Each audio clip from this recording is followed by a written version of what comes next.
சென்னையில் மின்சார பேருந்துகளை முதல்வர் மு.க.ஸ்டாலின் தொடங்கி வைக்கிறார். முதல் கட்டமாக சென்னையில் 120 பேருந்துகள் இயக்கப்பட உள்ளனர்.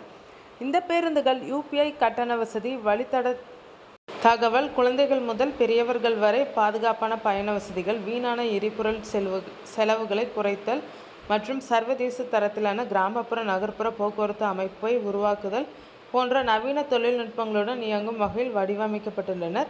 இது தவிர இந்த மின்சார பேருந்துகளில் CCTV கேமராக்கள், கூடுதல் இருக்கைகள் மற்றும் தொலைபேசி சார்ஜர்கள் போன்ற புதிய வசதிகள் அறிமுகப்படுத்தப்பட்டுள்ளனர். மேலும் இந்த போக்குவரத்து சேவைக்கான மின்சார சார்ஜிங் நிலையங்கள், பராமரிப்பு மையங்கள், ஓட்டுநர்கள் மற்றும் பயணிகளுக்கான ஸ்மார்ட் வசதிகள் உள்ளிட்ட அனைத்து உள்கட்டமைப்புகளும் பயணிகளுக்கு ஏற்ப வடிவமைக்கப்பட்டுள்ளனர். இந்த சேவையை விரிவுபடுத்தும் வகையில் மதுரை, கோயம்புத்தூர் போன்ற நகரங்களுக்கு 12 மீட்டர் நீளமுள்ள தாழ்தள மின்சார பேருந்துகளை வாங்க நடவடிக்கை எடுக்கப்பட்டுள்ளது.